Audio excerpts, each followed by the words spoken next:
کلمہ اخلاص بھی ہے، اسے کلمہ احسان بھی کہتے ہیں، اسے کلمۃ التقوی بھی کہتے ہیں۔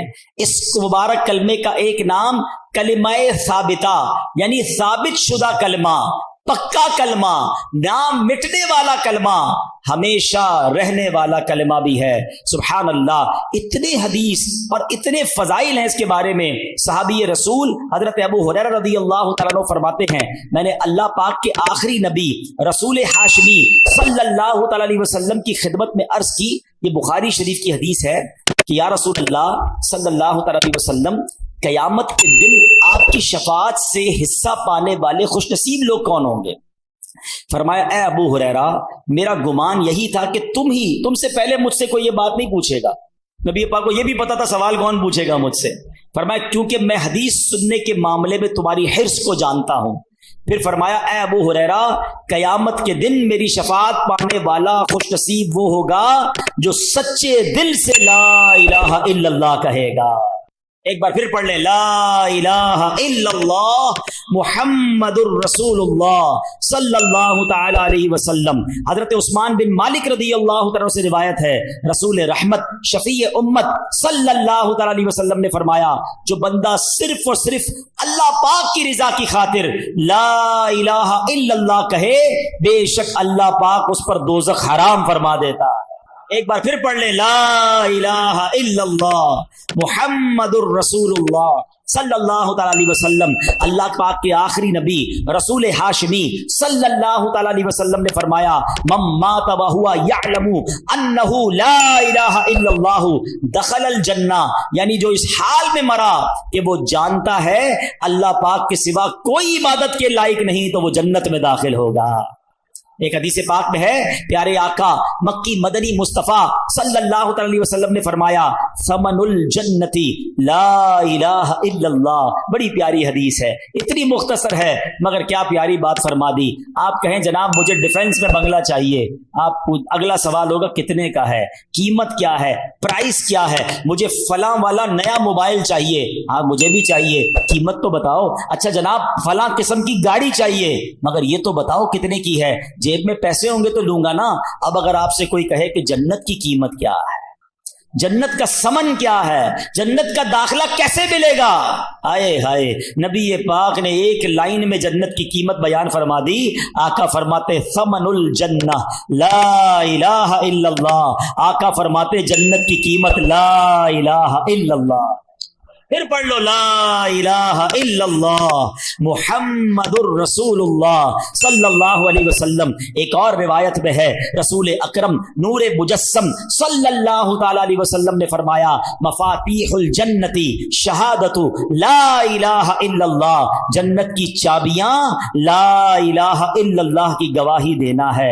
اللہ اکبر، سبحان اللہ، یہ ہے کلمہ طیبہ، یہ ہے سبحان اللہ کلمہ طیبہ کی برکتیں، سبحان اللہ۔ اب ایک عجیب سا واقعہ آپ کو سناتا ہوں، اور واقعہ ہے حضرت بایزید بسطامی کا۔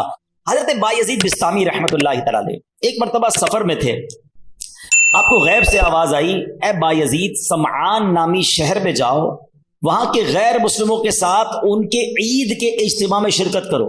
بایزید فرماتے ہیں کہ اللہ پاک کی پناہ، میں غیر مسلموں کے تہوار میں شرکت کروں؟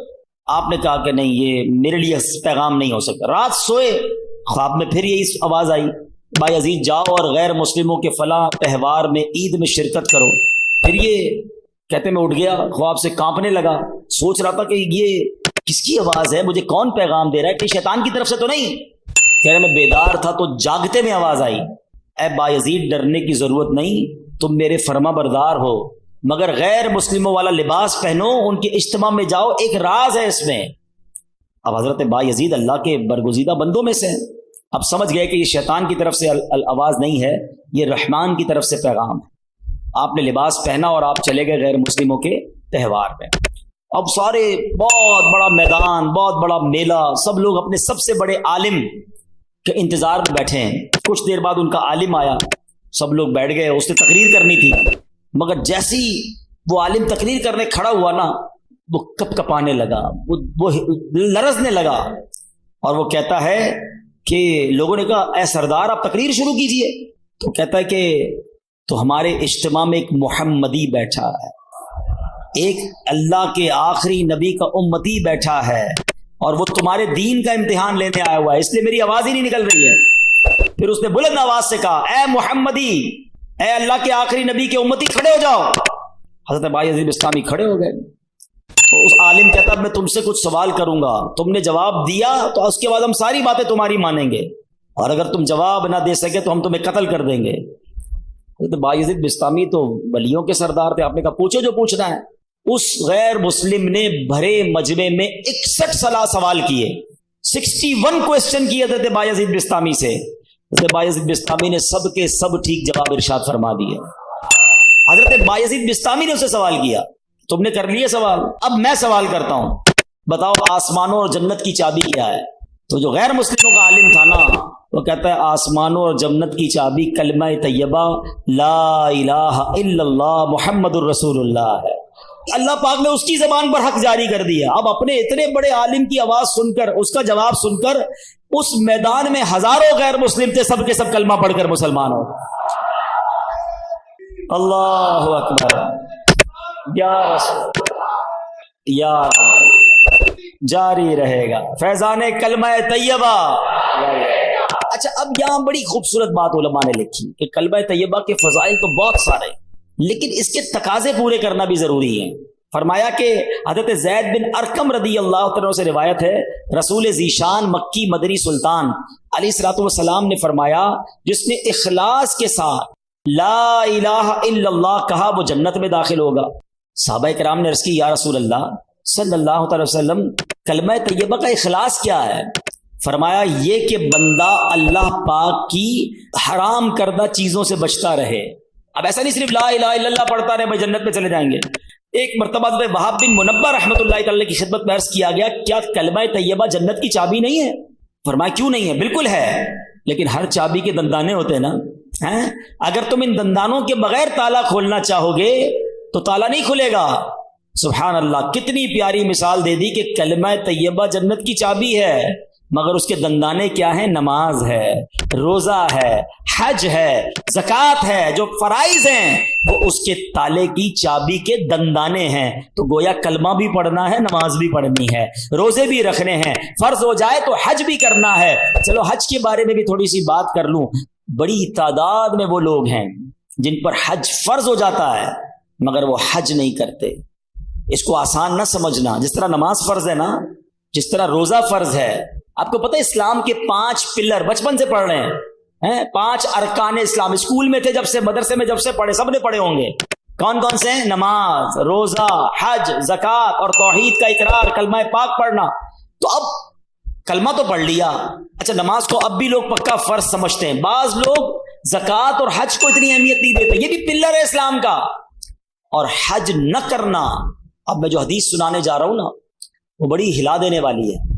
حدیث پاک کا مضمون ہے، نبی پاک فرماتے ہیں جو کوئی شخص استطاعت کے باوجود، یعنی طاقت رکھتا ہے، پیسے بھی ہیں، گھر والوں کو بھی نان نفقہ دے سکتا ہے، ایسی صحت بھی ہے کہ حج کر سکے، استطاعت کے باوجود حج نہ کرے، آقا فرماتے ہیں مجھے کوئی پرواہ نہیں وہ عیسائی ہو کر مرے یا یہودی ہو کر مرے، یعنی معاذ اللہ اس کے ایمان پر خاتمہ نہ ہونے کا خوف ہے۔ لوگ کہتے ہیں یار بس حج کرنا ہے تو وہ ذرا بچی کی شادی کر لوں پھر کر لوں گا، وہ ذرا کاروبار سیٹ کر لوں پھر کر لوں گا، آج کل بڑی گرمی ہے، حج ذرا ٹھنڈ میں آئے گا نا پھر کر لوں گا۔ اور اللہ کے بندوں، ہمیں نہیں پتا ہم زندہ رہیں گے نہیں رہیں گے اگلے حج تک۔ کئی لوگ پچھلے حج میں ہمارے ساتھ تھے، اس بار نہیں ہیں۔ اگر فرض ہے تو دیر نہ کریں، اور اگر تم یہ سمجھتے ہو نا کہ 2-4 کام اٹکے ہوئے ہیں وہ ٹھیک ہو جائیں تو حج کروں گا، ارے تمہاری بھول ہے، وہاں چلے جاؤ، سارے کام ادھر سے ہی تو بن جاتے ہیں، بگڑے ہوئے بنتے ہیں سب کام مدینے میں، بٹتے ہیں جہاں بھر کے آلام مدینے میں۔ مشکل میں ہو تو جاؤ نا آقا کی دربار میں۔ اور لوگ کہتے ہیں حج کے پیسے تو ہیں مگر اس سے زیادہ نہیں ہیں، وہ کم ہو جائیں گے، بھول ہے تمہاری۔ حدیث پاک سناتا ہوں جس کا مضمون ہے حج کرو غنی ہو جاؤ گے۔ ہاں، حج کرنے سے مال میں بھی برکت ہو جاتی ہے، حج میں سستی نہیں۔ حج ایک ہی بار فرض ہے، ایک بار کر لیا پھر بار بار نہیں ہے، لیکن جس نے ایک بار بھی نہیں کیا۔ اچھا ایک اور عجیب فینومینا، عمرے کرتے رہتے ہیں، ہر سال عمرہ کرتے، حج نہیں کیا۔ ارے بھائی تم 100 عمرے کر لو، تمہارا فرض ادا نہیں ہوا ہے۔ کوئی 100 نفل پڑھے اور فرض نہ پڑھے تو کیا ہوگا؟ فرض ادا ہو جائے گا؟ نہیں ہوگا نا, فرض کرنا پڑے گا نا. یہ بالکل اسی طرح حج کرنا پڑے گا. اور میں آپ کو سچ بتاؤں, کسی عاشق رسول کے ساتھ حج کر لیا نا, پھر حج کی بار بار کیے بغیر چین آئے گا نہیں. حج کا مزہ بھی اور ہے, حج کا لطف ہی اور ہے. عرفات کا میدان, مزدلفہ کی راتیں, مینا کی بہاریں. آؤ اللہ سے دعا کرتے ہیں, اللہ کلمہ پاک کی برکت سے اسی سال ہم سب کو حج نصیب فرما دے. اے اللہ تیرے خزانوں میں کمی نہیں, ہمیں اسی سال تیرے گھر آ کر لبیک پڑھنا بھی نصیب فرما دے. میرے رب کے خزانوں میں کمی نہیں ہے, لیکن حج کرنے کی پکی نیت رکھو. اور اگر حج فرض ہو گیا تو اس کی تاخیر نہ کریں. تو پتہ چلا کلمہ جو ہے وہ جنت کی چابی تو ہے, لیکن جناب والا اس کے دندانے بھی ہیں. اور اس کے دندانے کیا ہیں؟ اس کے دندانے یہ ہیں کہ نماز پڑھے, روزہ رکھے, اور حج فرض ہو تو حج ادا کرے, زکوٰۃ کی شرائط پائے جائیں تو زکوٰۃ دے.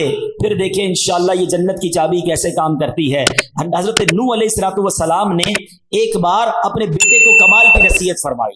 حضرت نوح علیہ الصلوۃ والسلام کا آخری وقت آ گیا. آپ نے اپنے بیٹے کو نصیحت کرتے ہوئے فرمایا, بیٹا میں تمہیں 2 باتوں کا حکم دیتا ہوں اور 2 باتوں سے منع کروں گا. بیٹا میں تمہیں حکم دیتا ہوں کہ کلمہ طیبہ لا الہ الا اللہ کی کثرت کرتے رہو. بے شک اگر ترازو کے ایک پلڑے میں 7 آسمانوں اور 7 زمینیں رکھ دی جائیں, دوسرا ایک پلڑے میں کلمہ طیبہ رکھ دیا جائے, تو 7 آسمانوں اور 7 زمینیں کا جو وزن ہے اس کے مقابلے میں کلمہ طیبہ کا وزن بڑھ جائے گا. دوسری نصیحت فرمائی, بیٹا سبحان اللہ و بحمدہ کی کثرت کیا کرو. بے شک یہ ہر چیز کی تسبیح ہے, اس کی برکت سے مخلوق کو روزی دی جاتی ہے. دوسرا وظیفہ کیا مل گیا؟ سبحان اللہ و بحمدہ, سبحان اللہ و بحمدہ, سبحان اللہ و بحمدہ. روزی میں کمال کا وظیفہ ہے. جس کی روزی میں پرابلم ہو روز صبح کم از کم 112 بار پڑھ لیا کرو. اب آئیے فرماتے, بیٹا میں تمہیں مزید 2 نصیحتیں کرتا ہوں, شرک اور تکبر سے بچتے رہنا. تو یہ 2 باتیں پازیٹو جو کرنے والی ہیں, 2 باتیں جن سے بچنا ہے, اس کو پکڑ لیجئے. کلمہ پاک اور سبحان اللہ و بحمدہ کا ذکر کرنا ہے, اور شرک اور تکبر سے بچنا ہے. یہ حضرت نوح علیہ الصلوۃ والسلام کی سبحان اللہ وصیت بھی ہے اور شاندار نصیحت بھی ہے. اور سبحان اللہ کلمہ پاک کی ایک اور فضیلت سنیں. حضرت عبداللہ ابن عباس فرماتے ہیں دن اور رات میں کل 24 گھنٹے ہیں, اور کلمہ طیبہ کے حروف بھی 24 ہی ہیں. جو ایک بار کلمہ طیبہ پڑھتا ہے اس کا ہر حرف 1 گھنٹے کے گناہوں کا کفارہ بن جاتا ہے.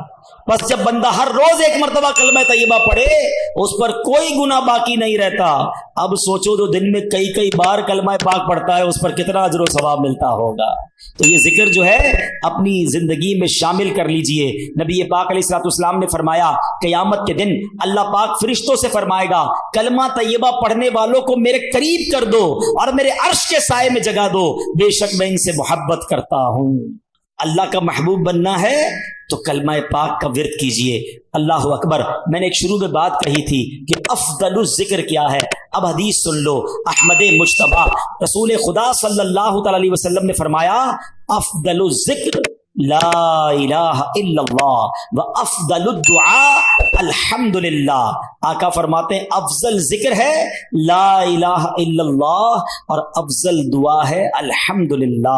تو سبحان اللہ کلمہ پاک بھی پڑھنا ہے اور بات بات پر اللہ کا شکر بھی ادا کرنا ہے. بہرحال میرے پیارے اسلامی بھائیوں, اب ایک اور اہم بات سبحان اللہ کہ ہمیں جب آخری وقت کسی کا آ جائے نا, کسی مردے کا, کسی شخص کا آخری وقت, انتقال کا وقت قریب آ جائے, تو اس وقت اس کے پاس جا کر کلمہ پاک کی تلقین کرنی چاہیے, کلمہ سکھانا چاہیے. نبی پاک کا فرمان لقنوا موتاکم لا الہ الا اللہ, اپنے مردوں کو لا الہ الا اللہ کی تلقین کرو, یعنی جو مرنے کے قریب ہو اسے کلمہ سکھاؤ, اس طرح کہ اس کے پاس بلند آواز سے کلمہ پڑھو. اب اس کا طریقہ بھی سمجھ لیں. بعض اوقات پتہ ہے کیا غلطی کرتے ہیں, کسی کا آخری وقت ہو اس کے پاس جا کر کہتے ہیں کلمہ پڑھو, لا الہ الا اللہ پڑھو, لا الہ الا اللہ محمد رسول اللہ پڑھو. یہ نہیں کرنا چاہیے. یہ بڑی اہم بات بتانے جا رہا ہوں. جو سکرات کا وقت ہوتا ہے نا, بڑی تکلیف میں ہوتا ہے بندہ, اس کو بڑی مشکل ہو رہی ہوتی ہے. خدا نہ خواستہ اس تکلیف میں اگر اب اس نے یہ کہہ دیا نا میں نہیں پڑھتا, میں کلمہ نہیں پڑھتا, تو کہیں ایسا نہ ہو اس کا خاتمہ برا ہو جائے. ہمیں کرنا پتہ ہے کیا, میں یہ نہیں کہتا کہ جو یہ کہہ دے میں نہیں پڑھتا اس کا خاتمہ برا ہوا, لیکن آپ کے دل میں تو بات رہ جائے گی نا, یار اس نے منع کر دیا تھا کلمہ پڑھنے سے. تو یہ بات نہ کریں، بلکہ طریقہ صدر الشریعہ مفتی امجد علی اعظمی نے بہار شریعت میں لکھا، نزا کی حالت میں جب تک روح گلے کو نہ آئی ہو مرنے والے کو تلقین کریں۔ کس طرح کریں؟ اس کے پاس جائیں اور بلند آواز سے خود کلمہ پڑھنا شروع کر دیں، اشہد ان لا الہ الا اللہ واشہد ان محمد رسول اللہ، پڑھتے رہیں۔ اب اس کو کہنے کا حکم نہ دیں، آپ پڑھتے رہیں تاکہ وہ سنے اور اس کو یاد آ جائے، اور جب اس بندے نے کلمہ پڑھ لیا نا آپ چپ ہو جائے، اب کوئی اور بات نہ کرے، اس کا آخری جملہ نکل چکا نا کلمہ، اب آپ خاموش ہو جائے۔ ہاں اگر کلمہ پڑھنے کے بعد اس سے پھر کوئی بات کرنی، اب دوبارہ آپ بلند آواز سے کلمہ پڑھنا شروع کر دیں۔ کوشش کریں کہ اس کا آخری کلام جو ہے وہ لا الہ الا اللہ محمد الرسول اللہ صلی اللہ تعالی علیہ وسلم ہو جائے۔ اللہ مجھے اور آپ کو مرتے وقت بھی کلمہ نصیب فرمائے۔ کس کس کی تمنا ہے مرتے وقت کلمہ پڑھنا ہے؟ سبحان اللہ۔ آج کل پڑھتے ہو؟ مرتے وقت سب کو پڑھنا ہے۔ روزانہ کتنی بار پڑھتے ہو؟ آج کا بیان نکال دیں، آج کے بیان میں تو ماشاءاللہ کئی بار ہم نے پڑھ لیا، آپ چوٹ کرنے کے لیے کہہ رہا ہوں، پچھلے ایک ہفتے میں کتنی بار کلمہ پڑھا؟ اپنے آپ کو جواب دینا، مجھے جواب مت دینا۔ تمنا کیا ہے کہ مرتے وقت کلمہ پڑھوں، آخری زبان پر کلمہ پاک ہو، زندگی میں نہیں پڑھنا ہے۔ کتنی فضیلتیں سن لی، افضل الذکر کہا گیا اس کو۔ اور ایک بات یاد رکھنا، مرتے وقت تو ویسے ہی پڑھنا مشکل ہوگا، ہاں زبان بھاری ہو جائے گی۔ آپ نے دیکھا بخار میں الفاظ نہیں نکلتے، سر میں درد ہو تو بات کرنے کو جی نہیں چاہتا، پیٹ میں درد ہو زیادہ بندے کی منہ سے بات ہی نہیں نکلتی ہے۔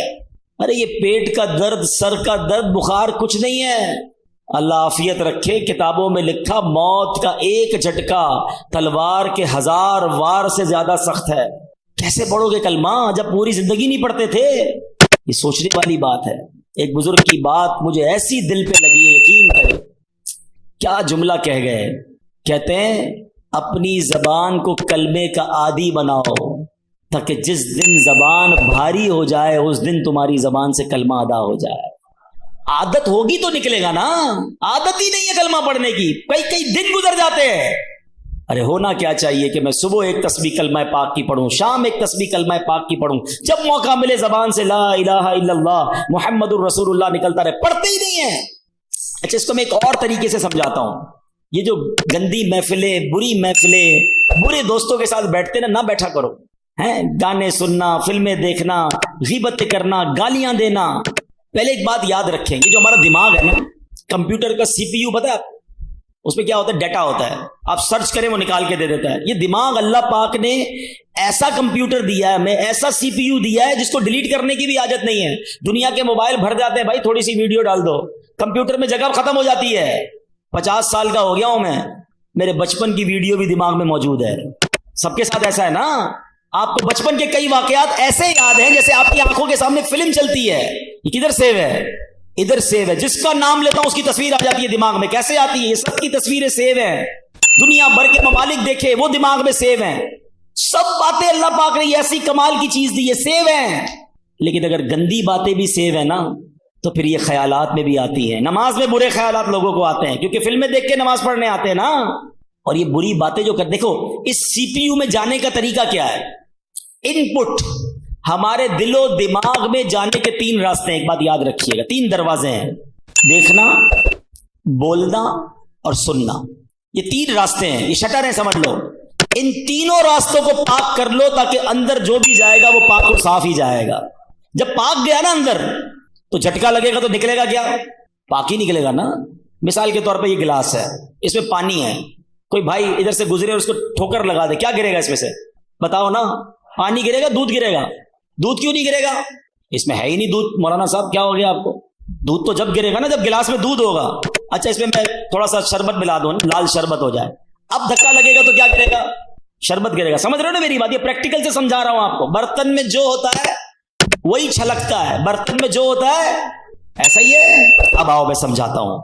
جس کے دماغ میں بری باتیں ہیں نا، گندی باتیں ہیں، بری محفلوں میں بیٹھا ہے، غلط دیکھ رہا ہے، غلط سن رہا ہے، غلط بول رہا ہے، جب دھکا لگتا ہے نا پھر وہی باہر نکلتا ہے۔ آپ دیکھ لیں اچھے خاصے نیک نمازی جھگڑا ہو جائے کسی سے، ارے باپ رے باپ ایسی گالیاں نکلتی ہیں، بندہ کہ اس کو کیا ہو گیا یار؟ پتہ چلتا ہے کہیں بیٹھتا ہے گالیاں سنتا ہے، ٹھیک ہے نا. اور کسی شریف النفس آدمی جس نے کبھی گالیاں سنی نہیں ہے, بیٹھتا ہی نہیں بری صحبت میں, اس کو دھکا دے دو, اس سے کسی کا جھگڑا ہو جائے, وہ کہے یار نہیں مارو مجھے, کیوں لڑ رہے ہو بھائی, نہیں بھائی نہیں کرو, اس کے منہ سے گالی نکلے گی نہیں, کیونکہ اندر گندا نہیں ہے. چلو ایک اور ایگزامپل, ایک اور مشورہ, ایک اور طریقہ. آپ کشتی میں کہیں جا رہے ہیں, اچانک جھٹکا لگا آپ کو, اترتے اترتے پیر سلپ ہو گیا, کسی نے دھکا دے دیا, فوراً آپ کی زبان سے کیا نکلتا ہے, چیک کر لو آپ. کچھ خوش نصیب وہ ہوں گے جیسے ہی دھکا لگتا ہے نا, ان کی زبان سے نکلتا ہے لا الہ الا اللہ, یا اللہ, یا رسول اللہ, یا غوث پاک. سمجھ لو اندر صحیح بھرا ہوا ہے, سمجھ رہے ہو, اندر آپ کا پاک بھرا ہوا ہے, جھٹکا لگ رہا ہے, اچھا ہی نکل رہا ہے. مگر ایسے بھی لوگ سن رہے ہوں گے کہ جب جھٹکا لگتا ہے نا گالی نکلتی ہے, ابے تیری, ابے او, پتہ نہیں کیا کیا بولتے ہیں یار. ذرا سا موٹر سائیکل کو بریک لگے, سامنے والے کو گالیاں شروع. مطلب کیا ہے, اندر کیا بھرا ہوا ہے, گندا بھرا ہوا ہے. موت کا جھٹکا لگے گا اور خطرناک جھٹکا لگے گا, اندر اچھا بھرا ہوا ہوگا نا وہ باہر آ جائے گا. اور اگر اندر برا بھرا ہوا ہوگا نا, بے حیائی, برائی, گالیاں, مارے نہ جائیں, کہیں مرتے وقت بری باتیں زبان پہ نہ آ جائیں. ہماری تمنا کیا ہے, کلمہ پڑھتے پڑھتے, درود پڑھتے پڑھتے, یا رسول اللہ کہتے کہتے ہیں, میں وہ سنی ہوں جمیل قادری مرنے کے بعد میرا لاشا بھی کہے گا الصلاۃ والسلام. یہ پڑھتے پڑھتے جانا ہے نا, تو دنیا میں پڑھو گے تو آخرت مرتے وقت آئے گا نا زبان پہ.